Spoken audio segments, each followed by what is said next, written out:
Hello students, good morning, नमस्कार। मैं हूं लेक्चरर हरि सिंह और आज 10वीं क्लास को पढ़ा रहा हूं मैं हिस्ट्री का chapter number 3, the making of a global world. उसका आज टॉपिक है 4.1 post war settlement and the Bretton Woods institution. कि भाई मैं आपको पढ़ा था, कल मैंने आपको पढ़ाया था कि भाई पोस्ट वार एरा के बाद में जो रीबिल्डिंग, पिछले वाले वीडियो में है, आप देख लेना। रीबिल्डिंग ए वर्ल्ड इकोनॉमी ये किस प्रकार से बनी, किस प्रकार से अर्थव्यवस्था का पुनर्निर्माण हुआ, तो उसी को ध्यान में रखते हुए ये आगे है post war settlement and the Bretton Woods institution. Post war settlement and the Bretton Woods institution कि भाई जो है, जो युद्ध के बाद में युद्धोत्तर का जो बंदोबस्त हुआ, उसके बाद में जो बंदोबस्त हुआ, उसमें ब्रिटेन वुड्स जो संस्थान थी उनकी क्या भूमिका है, वो किस लिए स्थापित की गई थी, ये आपको उसके बारे में पढ़ाया जा रहा है। ठीक है नहीं? तो जैसे मैंने पहले बताया था कि भाई जब जो हमारा युद्ध खत्म हो गया, युद्ध खत्म होने के बाद में वर्ल्ड इकोनॉमी को पटरी पर लाने के लिए, उसका पुनर्निर्माण करने के लिए विशेषकर दो गुटों का बहुत योगदान था। एक यूएसए अमेरिका और दूसरा सोवियत संघ। इन दोनों का बहुत ही बड़ा योगदान रहा है और इन्हीं के सुपरविजन में ही ये जो है अर्थव्यवस्था आगे बढ़ी है। तो मैं आपको उसके आगे बढ़ाते हुए पढ़ा रहा हूँ आपको कि post war settlement and Bretton Woods institution क्या है। Economist and politicians drew two key lesson from interwar economic experience. भाई जो है, जो युद्ध के बीच में जो आर्थिक व्यवस्था थी, उनके अनुभव में अर्थशास्त्री और राजनीतिकों ने, इकोनॉमिस्ट जो अर्थशास्त्री और राजनीतिकों ने इसमें क्या किया, उन्होंने कि दो अहम सबक उन्होंने लिए। दो अहम सबक थे वो लिए उन्होंने। वो क्या था? फर्स्ट एंड इंडस्ट्रियल सोसाइटी, मतलब 2 पॉइंट उन्होंने देखे कि भाई हमारी अर्थव्यवस्था को हम कैसे ऊपर ला सकते हैं। तो 2 चीज़ें उनको पता चली। अब वो क्या पता चली, देखो। First and industrial society based on mass production can not be sustained without mass consumption. क्या भाई, जो इंडस्ट्रियल सोसाइटी है, इंडस्ट्रियल सोसाइटी कौन थे? जो वेस्टर्न कंट्री थे। हमारा जो इंडिया था इंडस्ट्रियल सोसाइटी में नहीं था उस समय, ये हमारा एग्रीकल्चर सोसाइटी में था। हमारा एग्रीकल्चर पे डिपेंड थे हम लोग। ठीक है नहीं? तो इंडस्ट्रियल सोसाइटी के जहाँ पर नाम लेते हैं, जहाँ पर विशेषकर जो है ये है ब्रिटेन, रशिया, अमेरिका जो है वेस्टर्न कंट्रीज हैं, वो आएंगी। ठीक है नहीं? तो उन्होंने देखा कि भाई जो इंडस्ट्रियल सोसाइटी है, औद्योगिक जो समाज है, ये किसके ऊपर आधारित होगा, किसके आधार पर होगा? On mass production. और ये इसके अंदर क्या है, मास प्रोडक्शन जब तक नहीं किया जा सकता, जब तक कि कैन नॉट बी सस्टेन्ड, जब तक ये लगातार नहीं हो सकता, मास प्रोडक्शन तो स्थिर नहीं हो सकता, जब तक भी विदाउट मास कंजम्पशन। मतलब कहने का मतलब है कि जब तक कंजम्पशन नहीं होगा, जिसको उपभोक्ता नहीं मिलेंगे, जिसको लेने वाले नहीं मिलेंगे, जिसको खर्च करने वाले नहीं मिलेंगे, जिसको यूज करने वाले नहीं मिलेंगे, तो प्रोडक्शन करने के ज़्यादा प्रोडक्शन करके क्या फ़ायदा होगा? कोई फ़ायदा नहीं होगा। तो हमें सबसे पहले क्या चाहिए? इसका मास कंजम्पशन चाहिए। हमें मार्केट ढूंढना पड़ेगा कहाँ पर यह कंज्यूम हो सकता है। ठीक है नहीं? तो कहने का मतलब उनका पहला पॉइंट तो यह आया उनके ध्यान में। But to ensure mass consumption there was a need for high and stable income. अब भाई जो मास कंजम्पशन, बहुत बड़ी मात्रा में जो कंजम्पशन होगा, जो उसको उपभोक्ता होगा, जो उपयोग करने वाले होंगे, तो उनके पास में क्या होना चाहिए? वो कब खर्च करेंगे? जब उनके पास में अच्छा हाई एंड स्टेबल, एक स्थिर और अच्छी इनकम होगी। क्योंकि जब इनकम ही नहीं होगी तो कंज्यूम करेगा कैसे? जब लोगों के पास इनकम होगी, पैसा होगा, तभी तो सामान खरीदेंगे। जब पैसा नहीं है तो सामान खरीदा कैसे जाएगा? जब सामान खरीदा नहीं जाएगा तो कंज्यूम कैसे होगा? जब कंज्यूम नहीं होगा तो फिर प्रोडक्शन का क्या फ़ायदा होगा? तो उनकी मेन चीज़ में ये आई कि भाई जो है, जब तक जो है हमारे को क्या चीज़ चाहिए? एक तो चाहिए मास कंज्यूमशन से प्रोडक्शन करने के लिए। भाई इंडस्ट्रियल सोसाइटी है, औद्योगिक सोसाइटी है, उसके अंदर प्रोडक्शन करना पड़ेगा। प्रोडक्शन करेंगे तभी हमारे को फ़ायदा होगा, और उस फायदे को प्रोडक्शन करने के लिए हमारे को क्या चाहिए? मास कंजम्पशन चाहिए, उनमें उपभोक्ता चाहिए। और उपभोक्ता कब मिलेंगे? जब उनके लिए उनको क्या ऊंची मतलब इनकम होगी और स्टेबल इनकम होगी। जब जो है उपभोक्ता हमको मिलेंगे, तभी वो खर्च करने वाले हमको मिलेंगे। ठीक है ना। Income could not be stable if employment was unstable.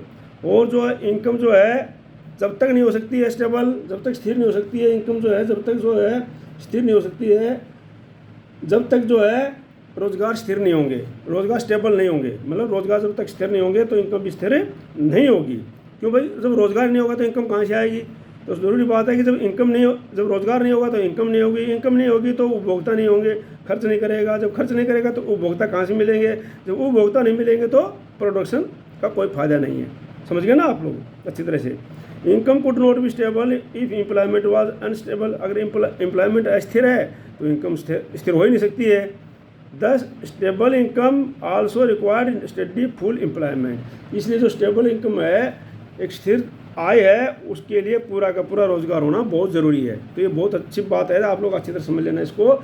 तो उसके अंदर दो चीज़ पॉइंट ये निकल के आए, इंग्लिश मीडियम वालों के लिए बता दिया है, हिंदी मीडियम वालों के लिए भी यही बात है कि बस दो महायुद्धों के बीच में जो मिले आर्थिक अनुभवों से अर्थशास्त्रियों और राजनीतिकों ने दो अहम सबक निकाले थे। क्या सबक निकाले थे भाई? पहला था भृत उत्पादन, बहुत ज़्यादा उत्पादन पर आधारित किसी भी औद्योगिक समाज को व्यापक उपभोग के बिना कायम नहीं रखा जा सकता। जब तक व्यापक उपभोक्ता नहीं मिलेंगे तो वो कायम नहीं रह सकता। लेकिन व्यापक उपभोग को बनाए रखने के लिए आवश्यक था कि आमदनी भी काफ़ी होना चाहिए और स्थिर होना चाहिए। और आमदनी स्थिर होने के लिए ज़रूरी है कि रोज़गार होने चाहिए और पूरी आय का साधन होना चाहिए। कहने का मतलब दोनों के लिए मैं बता दूँ, ठीक है नहीं। अब जो है इस प्रकार से ये जो है हमारा क्लियर हो गया। अब जो है अगला है, अगले उसमें चलते हैं कि भाई जो है but market alone could not guarantee full employment. लेकिन अगर खाली मार्केट के भरोसे हम छोड़ देंगे तो पूरा एम्प्लॉयमेंट नहीं दे सकता है। मार्केट कब तक क्या एम्प्लॉयमेंट देगा भाई, वो तो सामान आएगा बिकेगा तभी, तो उसमें कोई फायदा नहीं है। Therefore government would have to step to minimise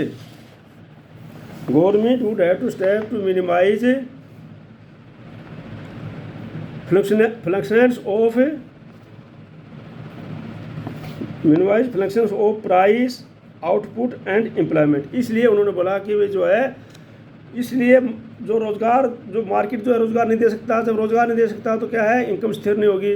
तो इसलिए गवर्नमेंट को इसके अंदर जो है क्या करना पड़ेगा, इंटरवेंस करना पड़ेगा। गवर्नमेंट को इसके अंदर को भाग लेना पड़ेगा, गवर्नमेंट को इसमें बीच में आना पड़ेगा, ठीक है नहीं। क्योंकि बाज़ार जो है कीमत और उपज के ऊपर जो है उसको नियंत्रण रखने के लिए क्या होगा, the governments would have to step to minimize fluctuation of price output of employment. Economics stability would be ensured only through the invention of the government. बस जब तक गवर्नमेंट का इसके अंदर इन्वेंशन नहीं होगा तब तक जो है इसके अंदर जो है किसी गवर्नमेंट उसके ऊपर प्राइस के ऊपर कीमत नहीं रखेगी, आउटपुट के ऊपर, एम्प्लॉयमेंट के ऊपर, तब तक गवर्नमेंट का अधिकार नहीं होगा, तब तक जो है इसको किसी प्रकार का ये स्टेबल एम्प्लॉयमेंट नहीं हो सकता है। Economics stability could be ensured only through the intervention of government. भाई जो आर्थिक स्टेबिलिटी स्थिरता है वो सिर्फ जो तभी आ सकती है जबकि गवर्नमेंट उसके अंदर इंटरवेंट करे, ठीक है नहीं। तो गवर्नमेंट उसके अंदर आए और उसके अंदर अपना रोल निभाए, तब जो है उसमें स्थिरता आ सकती है। तो हिंदी वालों के लिए मैं बता रहा हूँ अभी, तो बोलता है लेकिन जो है बाजार पूर्ण रोजगार की गारंटी नहीं दे सकता है। कीमत, उपज और रोजगार में आने वाले उतार चढ़ावों को नियंत्रित करने के लिए सरकार का दखल देना बहुत ज़रूरी है। आर्थिक स्थिरता केवल सरकारी हस्तक्षेप से, इंटरवेंशन में हस्तक्षेप से ही के जरिए ही सुनिश्चित की जा सकती है। समझ गए ना इसकी बात। अब जो है भैया आगे है,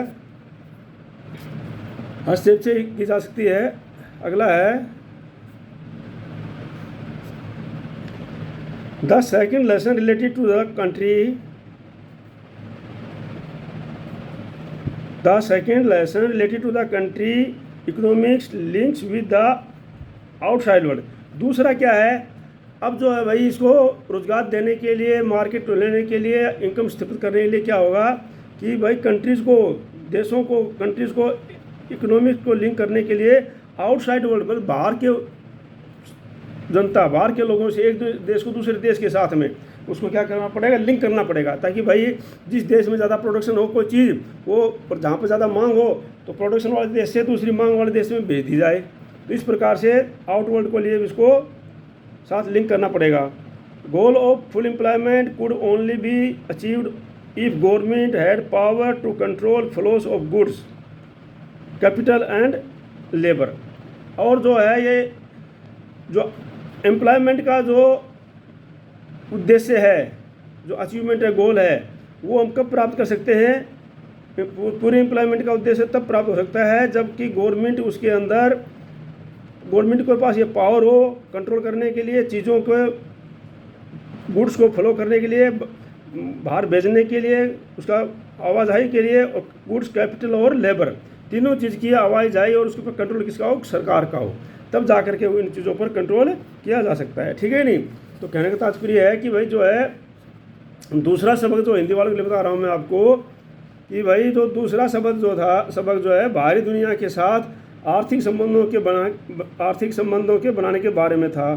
पूर्ण रोजगार का लक्ष्य केवल तभी हासिल किया जा सकता है जब सरकार के पास वस्तुओं, पूंजी और श्रम, आवाजाही को निश्चित करने का ताकत उपलब्ध हो। देखो मैं दोनों चीज़ों में इसलिए बता रहा हूँ कि क्यों भाई, जो इंग्लिश वालों के लिए तो समझ में आना चाहिए कि भी इसका अर्थ क्या है, उनको तो लिखना इंग्लिश में है, लेकिन हिंदी वालों के लिए वो जो टेक्निकल वर्ड है वो उनके समझ में आना चाहिए। जैसे इसमें तो लेबर आ गया, आपने लेबर, आपको मैं लेबर बोल दूंगा तब भी आप समझ जाओगे भाई ठीक है लेबर है, कैपिटल है। लेकिन हिंदी वालों के लिए तो क्या है, पूंजी शब्द का इस्तेमाल किया जाएगा और लेबर की जगह श्रम का इस्तेमाल किया जाएगा, मेहनत का श्रम।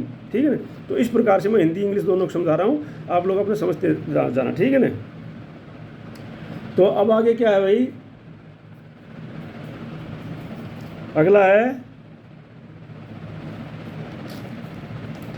Thus, in brief, the main aim of the post-war international economic system was to preserve economic stability and full employment in the industrial world। अब जो है पोस्ट, इसलिए हम संक्षेप में कह सकते हैं कि जो पोस्ट वार जो था, मतलब युद्ध के बाद में युद्धोत्तर जो अंतर्राष्ट्रीय व्यवस्था थी, उसका मुख्य उद्देश्य क्या था कि भाई औद्योगिक विश्व में, इंडस्ट्रियल वर्ल्ड में, इंग्लिश वाले इंडस्ट्रियल वर्ड भी समझ याद हो जाएगा।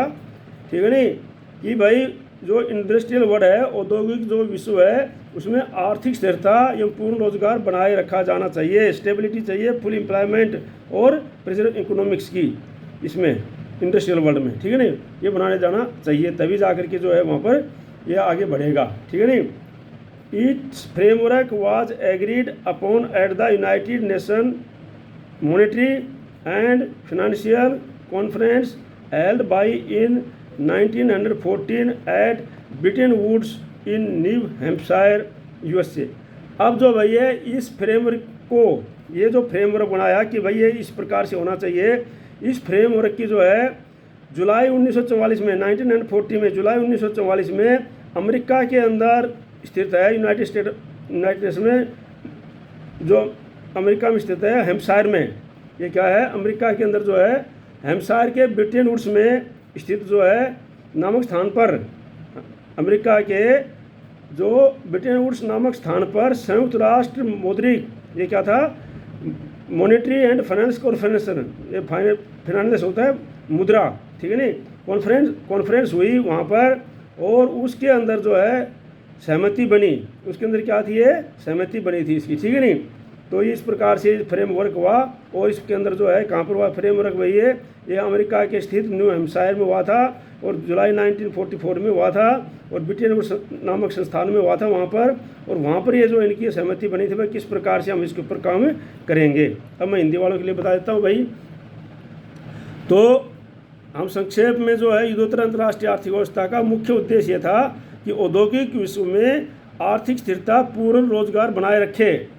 ठीक है? आर्थिक स्थिरता क्या है, पूर्ण रोजगार बनाए रखा जाए। और इस फ्रेमवर्क पर कब काम हुआ, जुलाई 1944 में अमेरिका स्थित न्यू हैम्पशायर के ब्रिटेन वुड्स नामक स्थान पर संयुक्त राष्ट्र मौद्रिक एवं वित्तीय सम्मेलन में सहमति बनी थी इसकी। ठीक है नहीं? तो ये जो है हिंदी वालों के लिए मैं बता दिया हूँ। अब जो है अगला है भाई,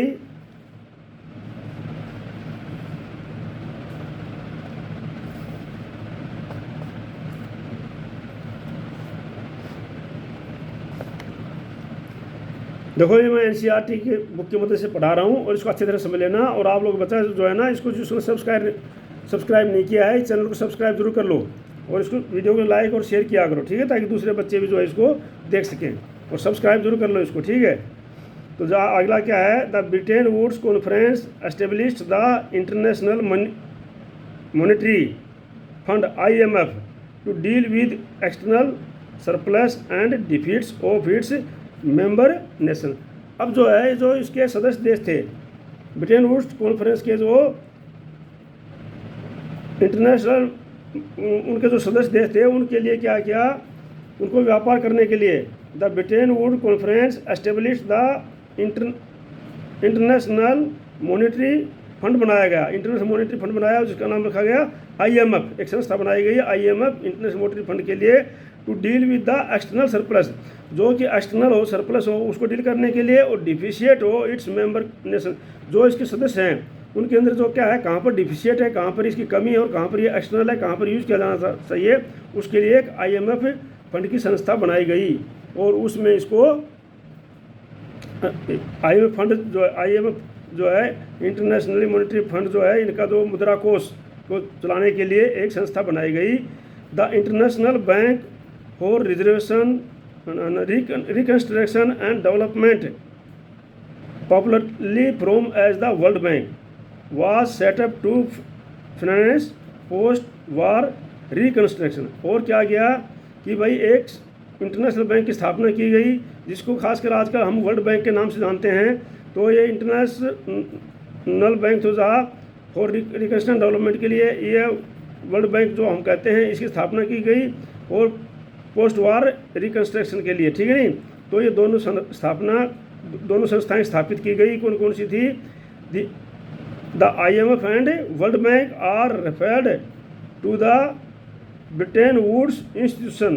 ये जो IMF थी और वर्ल्ड बैंक था, ये सेम जो है ब्रिटेन वुड्स इंस्टीट्यूशन थी कहा जाता था। और sometimes the Bretton Woods twin, और कभी कभी इनको, ये भाई ब्रिटेन वुड्स जो संस्थान थी उसी को इसको IMF और वर्ल्ड बैंक कहा जाता था। कभी कभी इनको ट्विन भी कह दिया जाता था, मतलब जो है जुड़वा बहनें कह दिया जाता था, किसको, IMF और वर्ल्ड बैंक को, ठीक है नहीं। द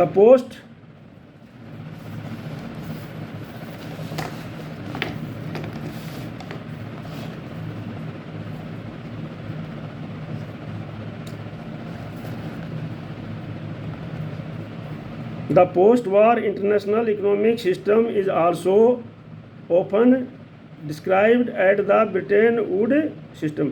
जो पोस्ट वार, जो युद्ध के बाद में जो इंटरनेशनल इकोनॉमिक सिस्टम था, उसको भी जो है एक ब्रिटेन वुड्स सिस्टम के नाम से ही जाना जाता है, ठीक है नहीं। तो मैं अब हिंदी वालों के लिए एक्सप्लेन कर देता हूँ कि भाई जो है, जो सदस्य देशों के विदेश व्यापार में लाभ और घाटे से निपटने के लिए ब्रिटेन वुड्स सम्मेलन में ही अंतर्राष्ट्रीय मुद्रा कोष IMF की स्थापना की गई। युद्धोत्तर पुनर्निर्माण के लिए पैसे का इंतजाम करने वाले अंतर्राष्ट्रीय पुनर्निर्माण एवं विकास बैंक, जिसे आम तौर पर विश्व बैंक कहा जाता है, का भी गठन किया गया। इस वजह से विश्व बैंक और IMF को ब्रिटेन वुड्स संस्थान या Bretton Woods twin, Bretton Woods की जुड़वा बहनें भी कहा जाता है। इसी आधार पर युद्धोत्तर अंतर्राष्ट्रीय आर्थिक व्यवस्था को अक्सर ब्रिटेन वुड्स व्यवस्था भी कहा जाता है। कहने का तात्पर्य है भाई कि ब्रिटेन वुड्स सम्मेलन में ये जो लिया गया था, इसका फैसला लिया गया था ब्रिटेन वुड्स सम्मेलन अमेरिका के अंदर, और उसी के अंदर ये जो IMF और वर्ल्ड बैंक की स्थापना की गई थी, इसलिए इनको ब्रिटेन वुड्स संस्थान भी कहा जाता है, और उसकी जुड़वा बहनें भी कहा जाता है दोनों की, क्योंकि इनका कहाँ हुआ था, मेन जो है इनका स्थापना कहाँ पर हुई थी, ब्रिटेन वुड्स सम्मेलन में, ठीक है नहीं। भाई वहाँ पर यह निर्धारित किया गया था भाई किस प्रकार से IMF और वर्ल्ड बैंक काम करेगा, तो इसलिए इसको ब्रिटेन वुड्स संस्थान कहा जाता है, ठीक है नहीं। इसलिए आप पढ़ रहे हो ब्रिटेन वुड्स इंस्टीट्यूशन, उसी के अंदर आ रहे हैं ब्रिटेन वुड्स इंस्टीट्यूशन, क्योंकि वहीं पर बनाए गए थे IMF और वर्ल्ड बैंक, ठीक है। तो दोनों के बारे में आप पढ़ रहे हो, आपको समझ में आना चाहिए कि भाई ब्रिटेन वुड्स इंस्टीट्यूशन क्या है, ठीक है। The IMF and world bank commenced financial operation in 1947। और IMF और वर्ल्ड बैंक जो है ये कब काम करना शुरू किया गया, इन 1947 में शुरू हुआ है। जब हमारा देश आज़ाद हुआ था, उस समय इस संसार में जो है वर्ल्ड बैंक और ये जो दोनों जो है IMF जो है उस समय शुरू किए गए हैं, ठीक है, 1947 में।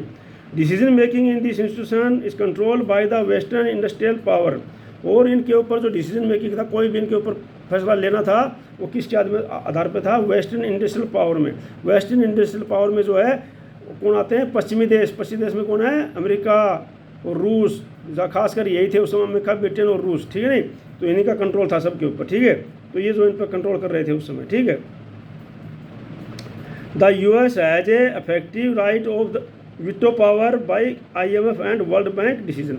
और US जो है अमेरिका था, वो क्या है कि इनके किसी भी फैसले के ऊपर, कोई भी फैसला हुआ, इसमें कोई भी डिसीजन लेना जाना है इन संस्थाओं के अंदर, तो US को जो क्या था, वो क्या था, वीटो पावर थी कि अगर मान लो सभी बाकी संस्थाओं ने, ब्रिटेन और रशिया ने मिलकर के कोई फैसला कर लिया, तो अगर अमेरिका नहीं चाहता है तो अमेरिका को वीटो पावर उस फैसले को ख़त्म कर देगा, ठीक है, नहीं मानेगा उस फैसले को। तो माने इसका मतलब दादागिरी चलेगी किसकी, अमेरिका की चलेगी, ठीक है नहीं। तो वो था दोनों। अब क्या है, हिंदी वालों के लिए मैं बताता चलता हूँ साथ साथ, जो कि वही क्या है, विश्व बैंक और IMF ने 1947 में औपचारिक रूप से काम करना शुरू किया। इन संस्थाओं की निर्णय प्रक्रिया पर पश्चिमी औद्योगिक देशों का निरंतर रहता है। अमेरिका विश्व बैंक और IMF के किसी भी फैसले को वीटो कर सकता है, मतलब उसको मना कर सकता है, समझ गए। अब आगे जो है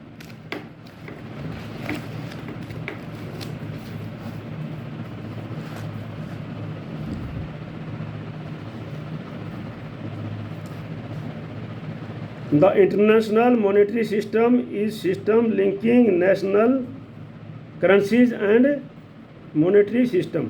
जो इंटरनेशनल जो मॉनेटरी सिस्टम था वो क्या था कि भाई जो नेशनल करेंसी है, नेशनल करेंसी का आपस में लिंक करना, उसको मॉनिटर करना था। मतलब उसके ऊपर भाई नेशनल करेंसी है वो किस प्रकार से चलेगी, जैसे भाई इंडिया का रुपया है तो वो कितना, उसकी कितनी कीमत होगी, अमेरिका के डॉलर की कितनी कीमत होगी, ये सब जो है, रूस के पौंड्स की कितनी कीमत होगी, ये सारा का सारा उसके उस समय जो है इसको सिस्टम को करना था, ठीक है, कंट्रोल करना था उसमें। तो हमें बता दिया आपको कि IMF and the world bank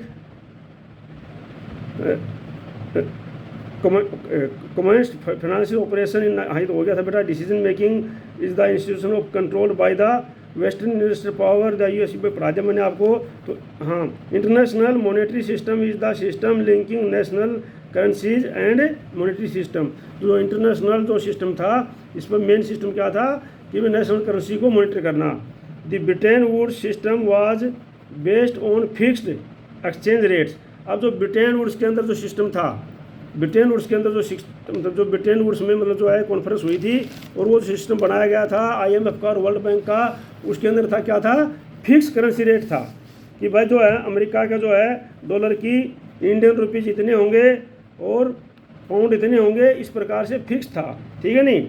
fix एक बार को फिक्स कर दिया, वो फिक्स कर दिया, उसके बाद यही संस्थाएं जो उसको कम ज़्यादा करेंगी, वैसे नहीं होगा। जैसे आजकल मार्केट के आधार पर है ना कि मार्केट में भाई आज इतना डाउन हो गया रुपया, आज डॉलर इतना बढ़ गया, इतना रुपया चढ़ गया, तो वो जो चीज़ सिस्टम उस समय नहीं था। उस समय क्या था, फिक्स था।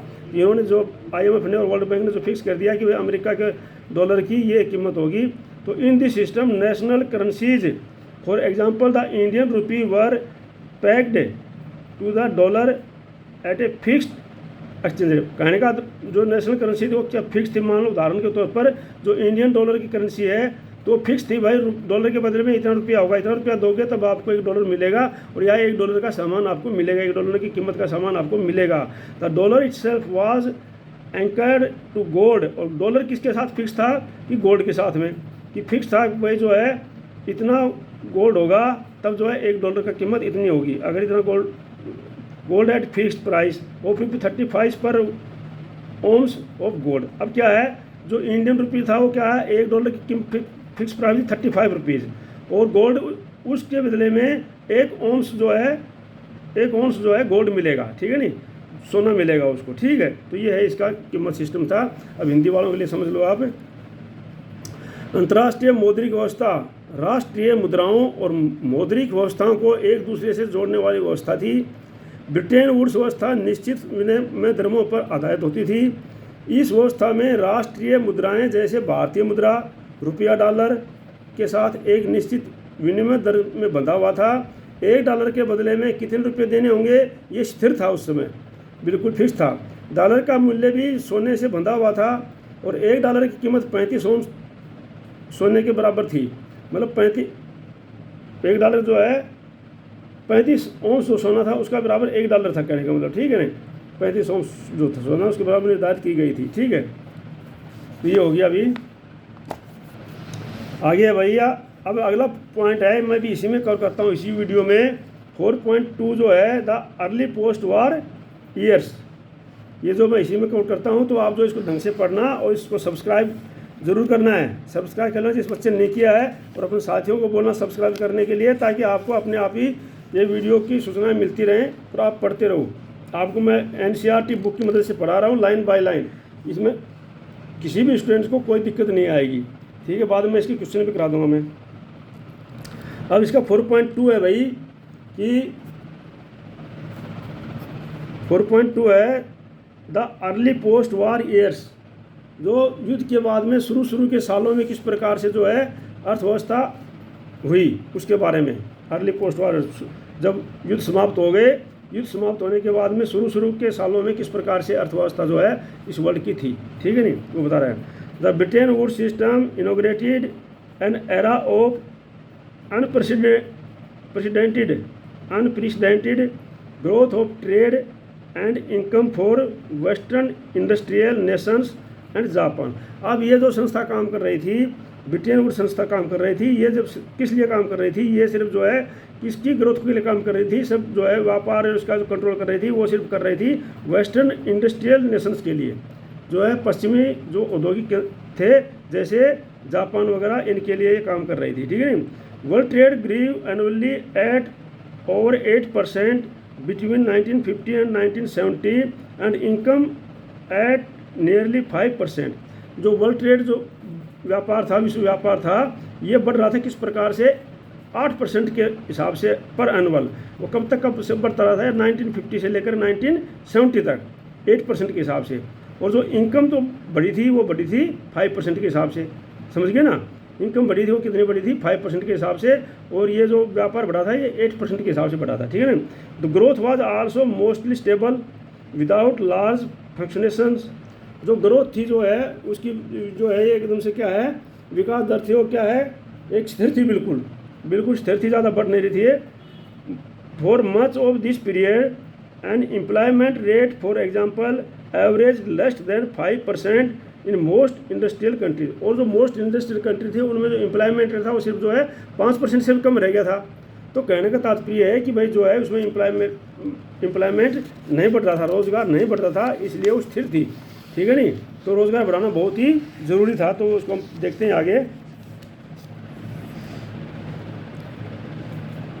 आगे है भाई, दीज डिकेड्स आल्सो सा the world wide separate of technology and enterprise. तो इन दशकों में 1950 से लेकर 1970 तक ये जो वर्ल्ड वाइड जो है ये क्या है, काफ़ी टेक्नोलॉजी का डेवलपमेंट हुआ है, ठीक है नहीं।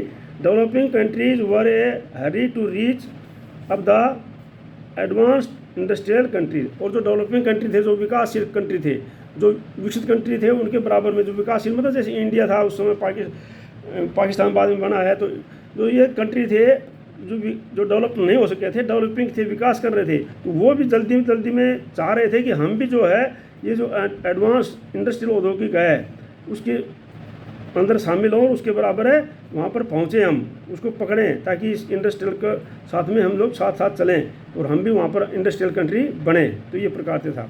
Therefore they invested vast amount of capital importing industrial plant and equipment featuring modern technology. और इस प्रकार से जो विकासशील देश थे, जो विकसित देश नहीं हुए थे, उन्होंने भी जो आपने काफ़ी पैसा लगाया इसमें, इंडस्ट्रियल प्लांट लगाने में, इक्विपमेंट लाने में और मॉडर्न टेक्नोलॉजी लाने में काफ़ी पैसा खर्च किया, इन्वेस्टमेंट किया इन्होंने। किन्होंने किया, जो डेवलपिंग कंट्री थे, जो विकासशील कंट्री थे, उन्होंने किया इसमें, ठीक है।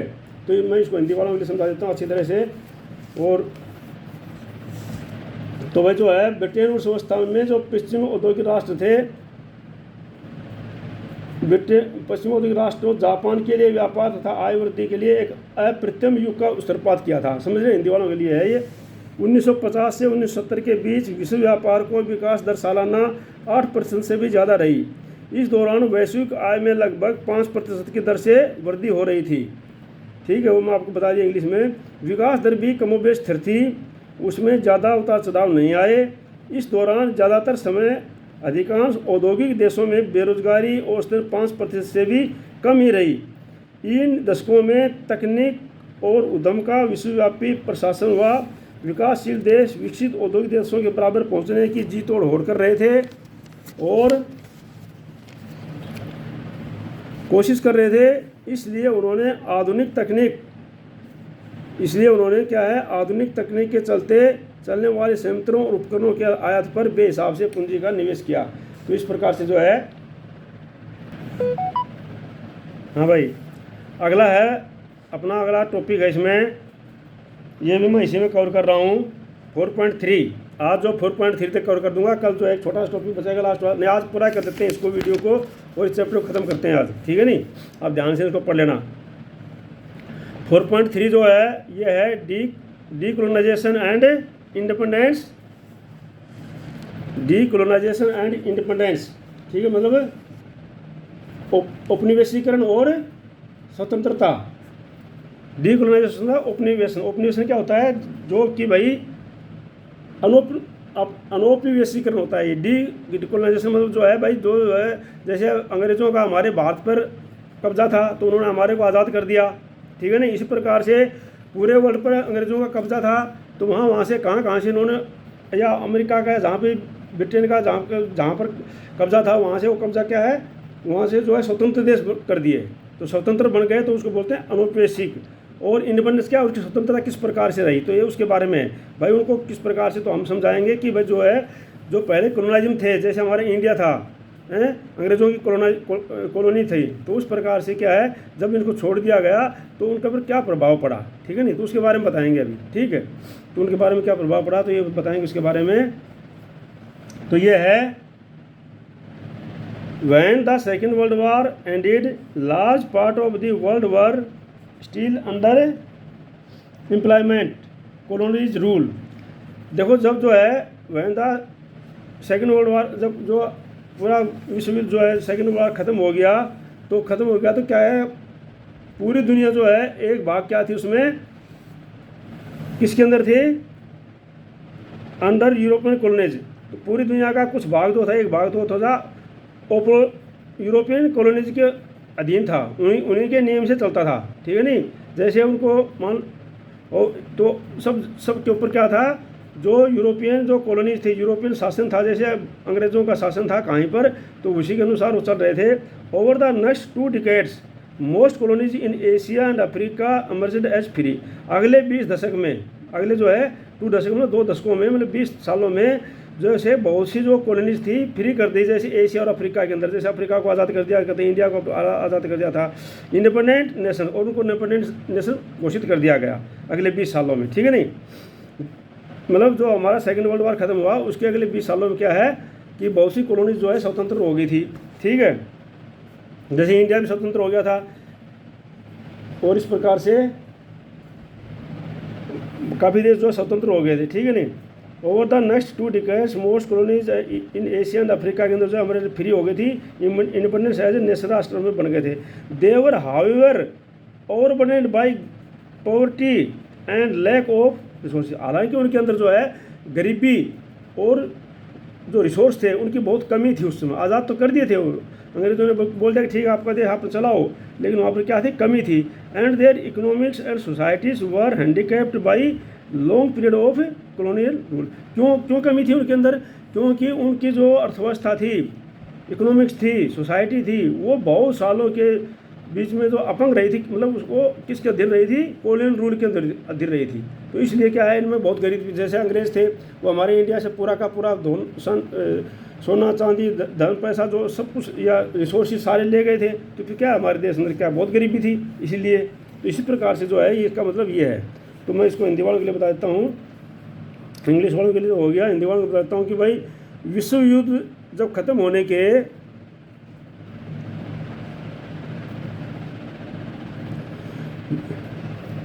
When the second world war, ये मैं आपको पढ़ा दिया वो भी अंडर। हाँ, तो बोलता है विश्व युद्ध खत्म होने के बाद भी दुनिया का एक बहुत बड़ा भाग यूरोपीय औपनिवेशिक शासन के अधीन था। अगले 2 दशकों में एशिया और अफ्रीका में ज़्यादातर उपनिवेश स्वतंत्र स्वाधीन राष्ट्र बन चुके थे, लेकिन ये सभी देश गरीबी व संसाधनों की कमी से जूझ रहे थे। इनकी अर्थव्यवस्थाएं और समाज लंबे समय तक चले औपनिवेशिक शासन के कारण अस्त व्यस्त हो चुके थे। ठीक है, तो ये जो है हिंदी वालों के लिए था। अब आगे देखो,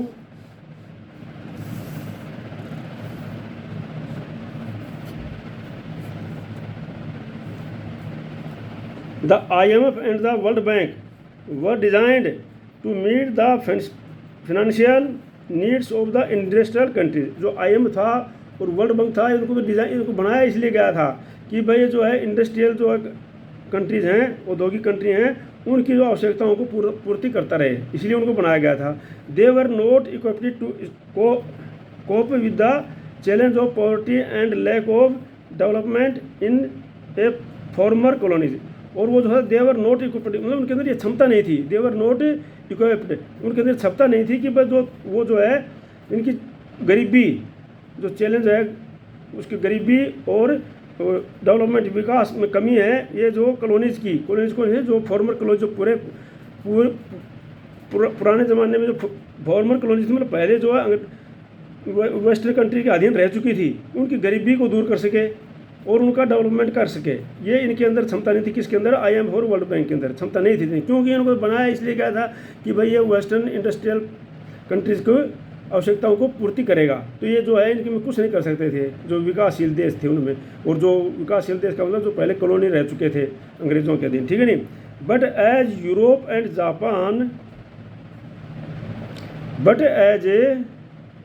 and Japan repeatedly rebuilt their economics, they grew less dependent on the IMF and the World Bank। अब जो था यूरोप के अंदर और जो पूरे कंट्री थे और जापान थे, वो तेज़ी से अपनी इकोनॉमिक्स को, अर्थव्यवस्था को बढ़ा लिया उन्होंने। उनकी अर्थव्यवस्था तेज़ी से डेवलपमेंट हो गई, सुधार हो गया, इसलिए वो IMF और वर्ल्ड बैंक के ऊपर डिपेंड नहीं थे। भाई IMF और वर्ल्ड बैंक के ऊपर डिपेंड कौन रहेगा? जिनको पैसे की जरूरत होगी, जिनको जो गरीब देश होंगे।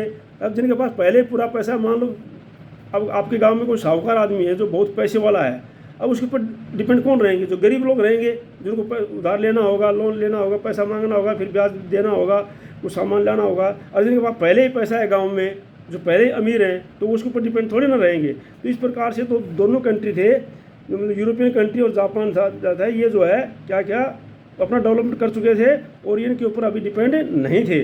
दस from the late 1950s the Bretton Woods institution began to shift their attention more towards the developing country. अब क्या है, उन देशों को तो इसकी आवश्यकता थी नहीं। अब क्या है, अब इन्होंने जो है 1950 के में ब्रिटेन वुड्स संस्था जो इंस्टीट्यूशन थी, IMF और वर्ल्ड बैंक, इन्होंने किधर ध्यान केंद्रित किया अपना? जो डेवलपिंग कंट्रीज़ हैं, जो विकासशील देश हैं। बोला भाई जो विकासशील देश है ना, उनकी तरफ ध्यान दो। ये विकसित हो चुके हैं, इनको क्या ध्यान देना है? इनके पास तो इनको तो हमारी ज़रूरत ही नहीं है, तो आप जो है विकासशील देशों की तरफ ध्यान दो। तो अब वहाँ पर उन्होंने ध्यान देना शुरू किया। ठीक है, अब हिंदी वालों के लिए मैं बता रहा हूँ आपको कि भाई IMF और विश्व बैंक का गठन तो औद्योगिक देशों की ज़रूरतों को पूरा करने के लिए किया गया था। ये संस्थान भूतपूर्व उपनिवेशों में गरीबी की समस्या और विकास की कमी से निपटने में दक्ष नहीं थे, ये ठीक है नहीं, काबिल नहीं थे। और लेकिन जिस प्रकार यूरोप और जापान ने अपनी अर्थव्यवस्थाओं का पुनर्गठन किया था, उसके कारण ये देश IMF और विश्व बैंक पर बहुत निर्भर भी नहीं थे। इसी कारण 50 के दशक के आखिरी सालों में आकर जो है ब्रिटेन वुड्स संस्थान विकासशील देशों पर भी पहले से ज़्यादा ध्यान देने लग गई अभी। ठीक है, अब अगला है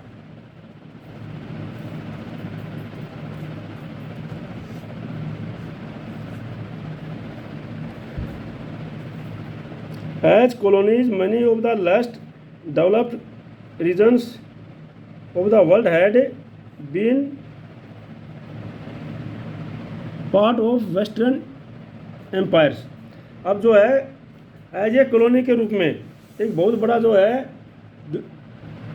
एज ए कॉलोनी के रूप में जो है जो अविकसित देश थे, उनके रूप में पश्चिमी साम्राज्यों के अधीन रहे थे लोग। As a colony many of the less development regions of the world had been part of the western empire. जो वेस्टर्न एम्पायर के बीच में जो कॉलोनीज थे, ज़्यादातर देश थे, वो जो है वेस्टर्न एम्पायर था, उसके बीच अधीन रहे थे। कहने का मतलब जो है जो दुनिया का जो अल्प विकसित और के दिन जो है थे, वो कहाँ पर रहे थे, वेस्टर्न एम्पायर के अधीन रहे थे। वही जो है उसके अंदर नव ironically and newly independent countries facing urgent pressure to lift their population out of the poverty, they came under the guidance of the international agency dominated by the farmer colonies power। अब क्या हुआ था कि भाई जो उनके अधीन रहे थे, अब वो अपनी जो है जो अब स्वतंत्र तो हो गए, वो नव आयरनिकली मतलब व्यंग्य की बात थी कि आयरनिकली रूप से एज न्यूली इंडिपेंडेंट जो स्वतंत्र हुए थे नए नए देश कंट्रीज, वो किस चीज़ का फेसिंग कर रहे थे, अर्जेंट प्रेशर, दबाव महसूस कर रहे थे। किस चीज़ का महसूस कर रहे थे, to lift their population out of the poverty, अपनी गरीबी को, अपनी जनसंख्या को गरीबी से बाहर निकालने का क्या है, दबाव महसूस कर रहे थे। They came under the guidance of international agencies dominated by the former colonies power. अब जो है वो उनको जरूरत पड़ेगी किस प्रकार से, इंटरनेशनल एजेंसी की, जो कि जिसको वर्चस्व किसका था, डोमिनेट किसका, कौन डोमिनेट कर रहे थे, वर्चस्व किसका था, फार्मर कॉलोनीज पावर का। जो फार्मर पहले जो है कॉलोनीज पावर थी, मतलब जो जैसे अंग्रेज थे, ब्रिटेन था, इस प्रकार जो कॉलोनी पावर थे ना, उनके ऊपर डिपेंड था, उनकी गाइडेंस के अंदर से वो चल रहे थे। कहने का तात्पर्य ये है कि भाई जो नए नए देश आज़ाद हुए थे, उनके अंदर, उनके लीडरों सरकार के अंदर इतनी क्षमता नहीं थी कि वो अपनी जनता को गरीबी से दूर निकाल सके, इसलिए वो उन्हीं की गाइडेंस पर चल रहे थे जो पहले उनके ऊपर शासन कर रहे थे। जैसे मान लो हिंदुस्तान है, अब हिंदुस्तान के अंदर इतनी पावर उस समय नहीं थी कि वो अपनी गरीबी को दूर कर सके, तो क्या है, वो भी अंग्रेज़ों के मार्गदर्शन के अधीन से चल रहे थे। भाई हम कैसे करें, इस प्रकार से इसका मतलब है। Even their money years of decolonisation the former colonies power steel controlled whittle resources and minerals and land in money of their farmer colonies. इस प्रकार से जो क्या है, जब स्वतंत्र करने के बाद में भी वो देश छोड़कर तो चले गए, स्वतंत्रता दे दी उन्होंने, लेकिन उसके जो रिसोर्सेज थे, उनके ऊपर क्या है, जो मिनरल्स थे, खनिज पदार्थ थे, और जो लैंड जो थी, उनके ऊपर जो है इस्तेमाल कौन कर रहे थे, वही कॉलोनीज पावर कर रहे थे, जो ये वेस्टर्न कंट्रीज, यूरोपियन कंट्रीज जो पहले उनके ऊपर शासन करते थे, वही उनके खनिज पदार्थों का, उनका रिसोर्सेज का इस्तेमाल कर रहे थे। ठीक है ना। अब हिंदी वालों के लिए मैं बता देता हूँ।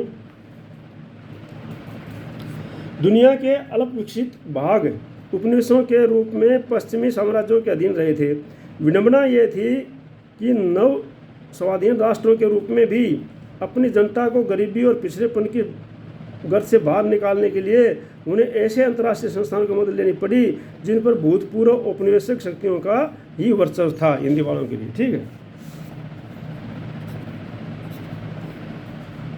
तो यहाँ तक हो गया अपना। अब आगे चलते हैं। Large corporation of other powerful countries, for example the US also often manage to secure rights to exploit the developing countries' natural resources very cheaply।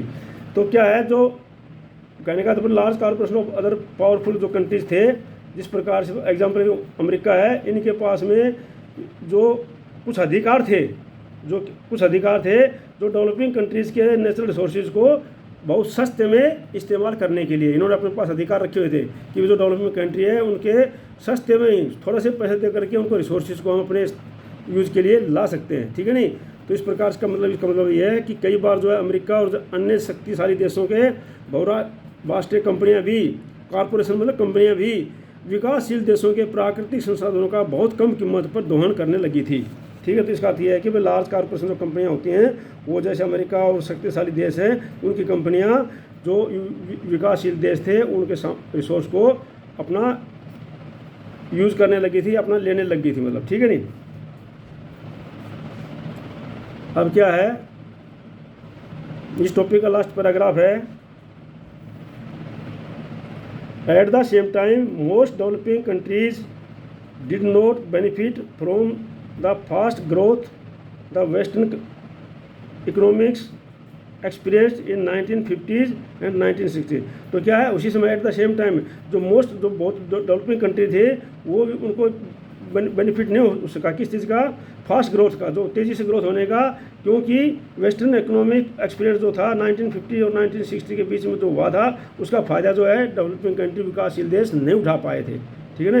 Therefore they organised themselves as a group, the group of 77 और G77 to demand a new international economic order NIO। देखो अब क्या हुआ, अब जो विकासशील देश थे, समझे ना, विकासशील देश जैसे अमेरिका, हिंदुस्तान, पाकिस्तान, बांग्लादेश, इस प्रकार से जो नेपाल, जो विकासशील देश थे, अब ये सारे इकट्ठे होकर के इन्होंने क्या किया भाई, कि भाई बोला भाई हमारे जो संसाधन हैं उनको कौन इस्तेमाल कर रहा है, वेस्टर्न कंट्रीज़ कर रही हैं, वेस्टर्न इकोनॉमी कर रहे हैं, उनका हम फ़ायदा नहीं उठा रहे, तो हम जो सारे के सारे जो है कुछ अपना एक सम्मेलन करते हैं मिल करके, ठीक है नहीं। और उन्होंने क्या किया, ग्रुप ऑफ 7 या G77 एक सम्मेलन बनाया अपना, उन्होंने डिमांड रखी न्यू इंटरनेशनल इकोनॉमिक्स की, भाई न्यू इंटरनेशनल अंतर्राष्ट्रीय व्यवस्था करो जिसमें हमारे को भी कुछ मिलना चाहिए उसका फ़ायदा, और NIO, इसके NIO की स्थापना उन्होंने की। फिर by the NIO they meant the system that would give them real control over there natural resources, more development assistance, fairer price for new material and better access of their manufactured goods in developed countries market। अब इसका उद्देश्य क्या था, G77 का उद्देश्य क्या था कि भाई जो विकासशील देश थे उनको ये पावर थी, मतलब उनको ये डिमांड थी कि भाई हम अपने सामान पर, हमारे रिसोर्सेज पर हम खुद कंट्रोल करेंगे। क्या करेंगे, control over there natural resources, हमारे रिसोर्सेज हैं हम खुद कंट्रोल करेंगे, अमेरिका को नहीं करने देंगे, अमेरिका कंपनियों को। और मोर डेवलपमेंट असिस्टेंस सहायता प्राप्त करने के लिए करेंगे हम, और फेरियर प्राइस, और हमारे प्राइस जो होगी वो बिल्कुल साफ़ होगी, जो रॉ मटेरियल की प्राइस है वो भी हम फिक्स रखेंगे, ये नहीं कि सस्ते में से अमेरिका की कंपनियाँ ले जाएंगी और उसका इस्तेमाल करेंगी, तो उसके लिए फिक्स सही प्राइस रखी जाएगी। And better access of their manufactured good, और जो उनका सामान होगा उनकी भी अच्छी कीमत होगी और डेवलप कंट्री मार्केट के अंदर। तो इसका मतलब ये था कि भाई जो है इन्होंने G77 की स्थापना हुई इसी कारण कि वो जो विकासशील देश थे उन्होंने इसकी स्थापना की। बोला भैया हमारा जो सामान है ना, हमारा सामान है, हमारा रिसोर्स है, इसके ऊपर अमेरिका की कंपनियाँ लेके जा रही हैं, तो उस पर जो है हम अच्छी तरह से हम तो इस पर कंट्रोल करेंगे। तो ये टॉपिक जो है हमारा पूरा हो गया 4.3। अब लास्ट टॉपिक है इस लेसन का, वो भी हम इस वीडियो में कर लेते हैं, उसके बाद कल से जो है नया चैप्टर शुरू होगा फिर, और ढंग से पढ़ेंगे उस चैप्टर को, ठीक है नहीं। आप जिस भी स्टूडेंट्स ने इसको सब्सक्राइब नहीं किया, चैनल को सब्सक्राइब कर लेना, अपने दोस्तों को शेयर करना और उनको भी बताना, क्योंकि इसके अंदर जो है NCERT की बुक की मदद से मैं पूरे के पूरे 8वीं 9वीं 10वीं 11वीं 12वीं BA BSc BCom English Hindi political science history geography economics सारे टॉपिक में भेजूंगा एक एक करके, ठीक है नहीं। तो आपको बहुत बेनिफिट होगा इससे, ठीक है। अभी अगला है हमारा लास्ट टॉपिक है, वो है जो भाई हमारा, हाँ हिंदी वालों के लिए मैं ये लास्ट पैराग्राफ का नहीं बताया था, मैं समझा देता हूँ लास्ट पैराग्राफ का हिंदी वालों के लिए, कि भाई दूसरी ओर ज़्यादातर विकासशील देशों को 50 और 60 के दशक में पश्चिमी अर्थव्यवस्थाओं को तेज प्रगति से कोई लाभ नहीं हुआ। मैंने बताया था आपको, समस्या को देखते हुए उन्होंने एक नई अंतर्राष्ट्रीय आर्थिक प्रणाली new international economy order NIO के लिए आवाज़ उठाई और समूह G77 के रूप में संगठित हो गए। NIO से उनका आशय एक ऐसी व्यवस्था से था जिसमें उन्हें अपने संसाधनों पर सही मायनों में नियंत्रण मिल सके, जिसमें उन्हें विकास के लिए अधिक सहायता मिले, कच्चे माल की सही कीमत मिले और अपने तैयार मालों को विकसित बाज़ारों में बेचने के लिए उनकी बेहतर पहुंच हो। तो ये था लास्ट पैराग्राफ के हिंदी वालों के लिए। अब जो है 4.4 जो लास्ट पॉइंट टॉपिक है हमारा, इस चैप्टर का बहुत बड़ा चैप्टर था ये, और इसका लास्ट टॉपिक है वो है अपना भी the end of Bretton Woods and beginning of globalisation. अब जो है ब्रिटेन वुड्स का समाप्ति कैसे हुई और नए ग्लोबलाइजेशन को किस प्रकार से शुरू हुआ, इसका ये लास्ट है, ठीक है नहीं। अच्छा, तो अब हम इसको कर रहे हैं अभी the end of Bretton Woods and the beginning of the globalisation, कि भाई जो ब्रिटेन वुड्स संस्थाएं थी उनका समापन कैसे हुआ और जो हमारा जो असली ग्लोबलाइजेशन अब आज का युग है इसकी शुरुआत कैसे हुई, इसके बारे में पढ़ेंगे अभी, ठीक है नहीं। तो देखो अभी, despite year of stable and rapid growth not all was well in this post war world. अब क्या है, despite years of stable and rapid growth, भाई जो स्टेबल जो तेज़ी से जो बढ़ रही थी प्रतिदिन जो है, not all was well in the post war world. अब पोस्ट वार वर्ल्ड के लिए बिल्कुल सही नहीं चल रहा था ये, ठीक है ना। ये जो तेज़ी से जो अर्थव्यवस्था बढ़ रही थी, तेज़ी से तो वृद्धि हो रही थी, बावजूद वृद्धि तो हो रही थी सालों की स्थिर और तेज़ वृद्धि के पश्चात जो है, लेकिन हमेशा ये दुनिया के अंदर सही नहीं चल रहा था, ठीक है नहीं। From the 1960s the rising cost of the overseas involvement Weeknd the US dollars finances and comparative strength. अब क्या हुआ कि भाई जो है तेजी 1960 के दशक में जो तेज़ी से राइजिंग कॉस्ट कीमतें बढ़ रही थी और ओवरसीज इन्वॉल्वमेंट जो वीक और कमज़ोर की जो अमेरिका की जो ओवरऑल जो इन्वॉल्वमेंट था वो क्या है, कमज़ोर पड़ता जा रहा था। और फाइनेंशियल एंड इम्प्लीमेंटिव, और इसका कारण क्या था कि भाई उसका कंट्रोल भी हट रहा था अमेरिका का पूरे मार्केट के ऊपर से।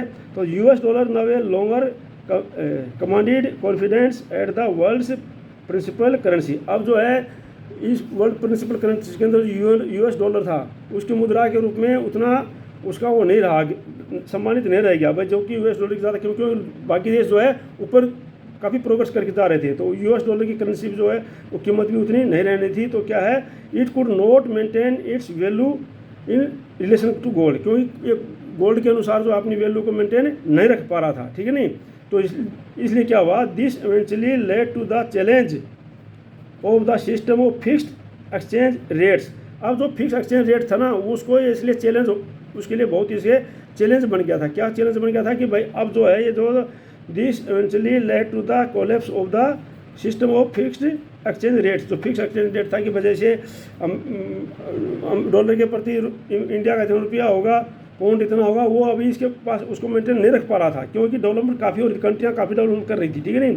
And the introduction of the system of floating exchange rate, और इसके बदले में क्या हुआ, फ्लोटिंग एक्सचेंज रेट्स हो गए। फ्लोटिंग एक्सचेंज मतलब जो है भाई ये मार्केट के ऊपर रेट होंगे कि भाई डॉलर की अभी कितनी कीमत होगी, रुपए की कितनी कीमत होगी। अब जो है फ्लोटिंग एक्सचेंज रेट जो आजकल चल रहे हैं उसका क्या है, वो आ गया उसके बाद इसी कारण से, ठीक है नहीं। मतलब 1960 के दशक में क्या हुआ भाई कि भाई जो है सभी कंट्री जो है डेवलप करने लग गई, अमेरिका का इतना कंट्रोल नहीं रहा अर्थव्यवस्था के ऊपर, और डॉलर जो है अपना फिक्स अपनी प्राइस को रख नहीं पाया, और इस प्रकार से जो फिक्स प्राइस थी डॉलर की वो खत्म होकर के फ्लोटिंग एक्सचेंज रेट में परिवर्तित हो गया। अब हिंदी वालों के लिए सुन लो भी, सालों की स्थिर और तेज़ वृद्धि के बावजूद युद्धोत्तर दुनिया में सब कुछ सही नहीं चल रहा था। 60 के दशक में ही विदेशों में अपनी गतिविधियों को बाहरी लागत ने, विदेशों ने जो अपनी गतिविधियों की बाहरी लागत से ने अमेरिका की वित्तीय और प्रतिस्पर्धी क्षमता को कमज़ोर कर दिया था। अमेरिकी डॉलर अब दुनिया में प्रधान मुद्रा के रूप में पहले जितना सम्मानित और निर्विवाद नहीं रह गया था।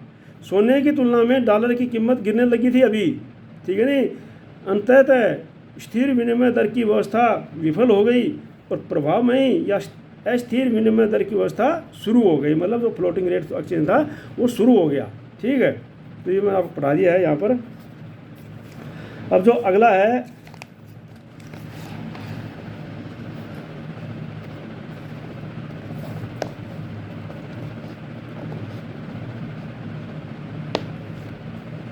From the mid 1970s the international financial system also changed in important veg.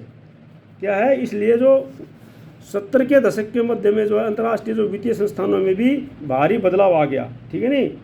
International financial system था वो बाकी चेंज हो गया, बदलाव आ गया बहुत ढंग से। Earlier developing countries could turn to attend international institution for loans and development assistance. अब जो है जो डेवलपिंग कंट्री थी वो भी जो अंतर्राष्ट्रीय संस्थाएं थी उनसे लोन ले सकती थी और विकास के कार्यों के लिए उनसे उनके ऊपर सहायता ले सकती थी, ठीक है नहीं। But now they were forced to borrow from western commercial banks and private leading institution. लेकिन अब क्या हुआ कि उनके ऊपर दबाव डाला गया, किनके ऊपर, जो विकासशील देश थे उन पर दबाव डाला गया कि भाई आप जो है ना वेस्टर्न जो कमर्शियल बैंक है जो व्यापारिक बैंक है उनसे लोन लो, या कोई प्राइवेट लीडिंग इंस्टीट्यूशन है उनसे लोन लो। आप उनसे लोन लेने के ऊपर दबाव डाला गया। इसके कारण क्या हुआ, 10 legislative periodic debit crisis and the developing world and lower income and increased poverty. अब क्या हुआ, अब ये कंट्रियाँ लोन तो लेने लग गई, लेकिन वो लोग जो है उनके ज़्यादा ब्याज लेते थे, इंटरेस्ट लेते थे, जो प्राइवेट जो कॉरपोरेशन थे, प्राइवेट इंस्टीट्यूशन थी। तो जैसे कि अब अभी आप यहीं पर समझ लो कि मान लो आपके गांव में कोई एक तो बैंक से लोन लेके आता है, वो मैंने आपको पहले पढ़ाया था, उसको क्या है नॉर्मल रेट में लोन मिलेगा, और जो किसी साहूकार से लोन लेगा तो उसको हाई रेट में लोन मिलेगा, तो वो क्या है डेब्ट में फंस जाएगा। तो इसी प्रकार से ये डेब्ट में फंस जाते थे कौन, जो कंट्री जो जो विकासशील देश थे, ये डेब्ट में फंस गए, उनसे लोन लेने करके, और उनका इनकम जो है और गरीबी जो है उनसे दूर नहीं उठेगी, specially in the Africa and Latin America के अंदर। इसके अंदर जो है इसके अंदर गरीबी दूर नहीं हो सकती, ठीक है नहीं, समस्या पैदा हो गई। ठीक है, तो मैं हिंदी वालों के लिए बता रहा हूँ अभी 70 के दशक के मध्य में अंतर्राष्ट्रीय वित्तीय संस्थाओं में भी भारी बदलाव आ चुके थे। अब तक विकासशील देश कर्जे और विकास संबंधी सहायता के लिए अंतर्राष्ट्रीय संस्थानों की शरण में चले गए थे, ले सकते थे वो, लेकिन अब उन्हें पश्चिमी के व्यवसायिक बैंकों और निजी ऋणदाताओं संस्थाओं से कर्ज लेने के लिए बाध्य किया जाने लगा। ठीक है नहीं, विकासशील विश्व में समय समय पर कर्ज संकट पैदा होने लगा, जिसके कारण आय में गिरावट आती थी और गरीबी बढ़ने लगती थी। अफ्रीका और लैटिन अमेरिका में यह समस्या सबसे ज़्यादा दिखाई दी। ठीक है, अब आगे है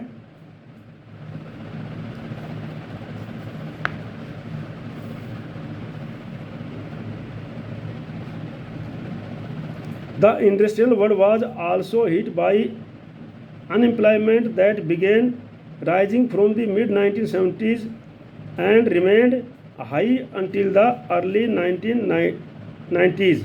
अब क्या था, जो इंडस्ट्रियल वर्ल्ड था,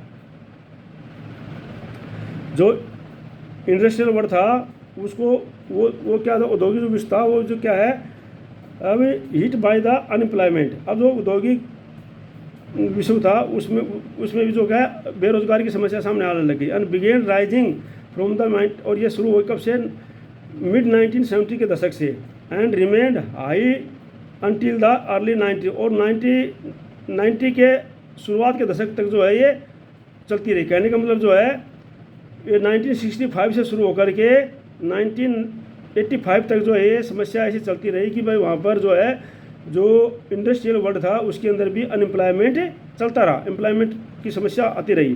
from the late 1970s MNCs also began to shift production operation to low wages Asian countries. अब क्या हो गया, अब भाई वहाँ पर अनएम्प्लॉयमेंट की समस्या आ रही थी, तो अब क्या हो गया कि 1970 के दशक में वहाँ पर क्या बोलते हैं मल्टीनेशनल कॉरपोरेशन जो MNC जिसको बोलते हैं आजकल चल रही हैं, इन्होंने अपने आप को शिफ्ट किया कहाँ पर, प्रोडक्शन कहाँ शुरू करने, अपना काम प्रोडक्शन का काम कहाँ पर शिफ्ट करने लग गए, जहाँ पर लोगों की तनख्वाह कम थी, मतलब मजदूरी कम होती थी, वहाँ पर एशियन कंट्री में शिफ्ट हो गई है कि भाई यहाँ पर तो जो है तनख्वाह ज़्यादा मिल रही है, लोगों को ज़्यादा तनख्वाह देनी पड़ रही है, और जहाँ पर तनख्वाह कम देनी पड़ रहेगी मजदूर सस्ते मिल जाएंगे, वहाँ पर अपनी कंपनियाँ शिफ्ट करेंगे ताकि उनको ज़्यादा फ़ायदा होगा। तो अब ये समझो कहाँ पर हुआ, देखो चाइना हैड बीन, हाँ हिंदी वालों के लिए बता देता हूँ मैं कि भाई औद्योगिक विश्व भी बेरोजगारी की समस्या से फंसने लगा था। 70 के दशक के मध्य में से बेरोजगारी बढ़ने लगी। 90 के दशक के प्रारंभिक वर्षों तक वहाँ काफ़ी बेरोजगारी रही। 70 के दशक के आखिरी सालों में बहुराष्ट्रीय कंपनियां भी एशिया के ऐसे देशों में उत्पादन केंद्रित करने लगी जहाँ पर वेतन कम था। ठीक है, अब क्या है,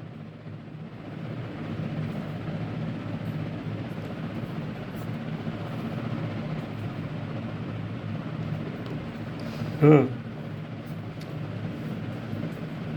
ये है China had been cut off from the post war world economy since in revolution 1949। अब क्या है, 1949 के बाद में की क्रांति के बाद में चाइना जो है उसकी अर्थव्यवस्था में पूरे वर्ल्ड से कट हो गया था, मतलब पूरे वर्ल्ड से जो है अलग हो गया था। उसके बाजार जो है ना चाइना के जो है पूरे वर्ल्ड से क्या है इसने अपने अलग थल कर लिया था। ठीक है नहीं, but new economic policy in China and the collapse of the Soviet Union and Soviet-style communism in Eastern Europe brought many countries back into the fold of the world economy.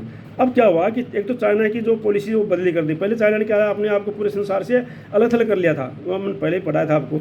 लेकिन जब नई इकोनॉमिक सिस्टम बनी, China के अंदर नई economic system बनाई और Soviet संघ का विघटन हो गया, सोवियत यूनियन थे वो कोलैप्स हो गया, विघटन हो गया, तो सोवियत स्टाइल कम्युनिज्म के आधार पर ईस्टर्न यूरोप जो क्या है वो उसकी बहुत सी brought many countries back to the field of world economy.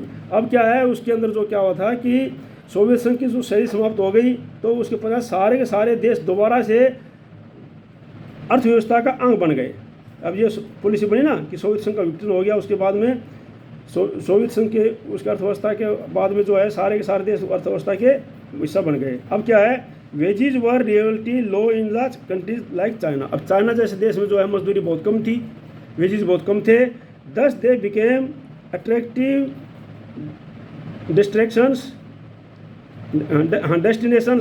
For investment by foreign MNCs companies to capture world market. अब क्या हुआ कि जो एमएनसीज थी वो सारी की सारी कहाँ पर आने लग गई, चाइना के अंदर आने लगे। बहुत सारी कंपनियां जो है चाइना के अंदर आने लगी कि वहाँ पर क्या है, मजदूर जो है सस्ते मिल जाते हैं, जनसंख्या वहाँ की बहुत ज़्यादा थी, उनको कम तनख्वाह देनी पड़ती थी, इसीलिए उन्होंने अपना ध्यान कहाँ किया, चाइना की तरफ किया। चलो भाई चाइना में जो है ना फैक्ट्रियाँ लगाते हैं, इंडस्ट्री लगाते हैं, वहाँ पर जो है मजदूरी सस्ती मिल जाएगी और वहाँ पर अच्छा मार्केट मिल जाएगा और वहाँ से जो है हम अपने को इसमें कैप्चर करते हैं। Have you notice the most of the TVs, mobiles, phones and toys were in the shops seen to be made in China। अब आप देखते हो बहुत से सारे टीवी, मोबाइल, ये सब चाइना में के मेड इन चाइना है। क्यों है टॉयस वगैरह? क्योंकि इसीलिए सारी कंपनियां जो है चाइना में जाने लग गई, क्योंकि वहाँ पर जो है लेबर कम थी और इस प्रकार से वहीं पर चाइना में सामान बनने लग गया। Thus is became of the low cost structure of the China's economics most importantly in low wages.